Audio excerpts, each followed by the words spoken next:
Shalom jemaat yang dikasihi Tuhan, damai sejahtera Allah penuhi hati kita semua. Firman Tuhan hari ini diambil dari Amos 8 ayat 11 sampai dengan 13. Demikian firman Allah. Sesungguhnya waktu akan datang, demikianlah firman Tuhan Allah. Aku akan mengirimkan kelaparan ke negeri ini, bukan kelaparan akan makanan dan bukan kehausan akan air, melainkan akan mendengarkan firman Tuhan.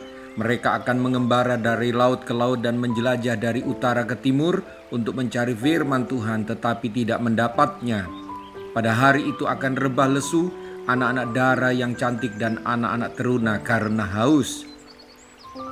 Perbuatan bangsa Israel zaman Nabi Amos tidak lagi mendapat ampun dan berdampak buruk dalam kehidupan berbangsa.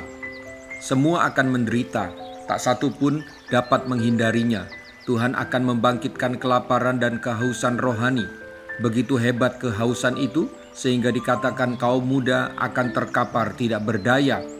Ini adalah penghukuman yang memunculkan perasaan kosong yang melanda manusia berdosa. Israel dalam Alkitab Perjanjian Lama berkali-kali menolak firman Allah yang disampaikan kepada mereka. Kini mereka akan mengalami apa yang disebut kelaparan jiwa dan roh. Allah tidak akan mengutus nabi kepada mereka. Dan firman Allah tidak lagi disampaikan kepada mereka. Dengan kata lain, apabila mereka mungkin mencari bimbingan Allah sementara bencana yang akan datang, mereka hanya akan menemukan kesunyian dan merana. Tidak ada hukuman yang lebih parah daripada Allah menyerahkan seseorang kepada keinginannya yang berdosa. Orang semacam itu akan terjerumus ke dalam kebobrokan akhlak dan kesesatan, serta akhirnya menjadi budak kekuatan setan dan binasa. Bapak, Ibu, Saudara-saudari, jangan salah paham tentang kasih karunia Allah. Kasih karunia Allah tidak menghilangkan hukuman dan murka Allah atas orang-orang yang kurang ajar kepada Roh Kudus yang selalu mengingatkannya.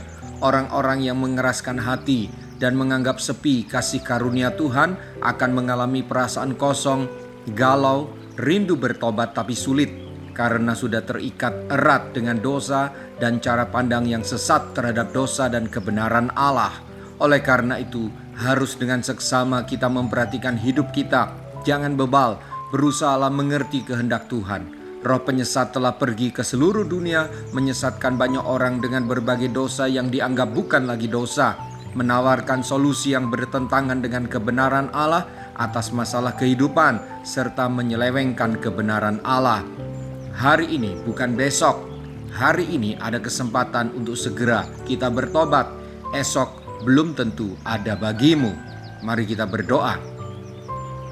Kebenaran firman-Mu menggetarkan hatiku ya Bapa. Bersyukur masih bisa mendengarkan firman dan tidak berada dalam kondisi hati yang keras.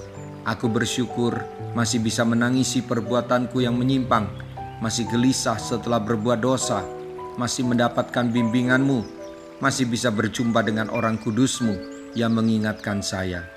Bapa, Engkau menginginkan keselamatanku, bukan kebinasaanku. Namun kadang, bahkan sering, akulah yang memilih kebinasaan itu. Tolong saya ya Roh Kudus. Dalam nama Tuhan Yesus, haleluya, amin. Sampai jumpa besok dengan suara gembala, firman Allah yang hidup. Tuhan Yesus memberkati.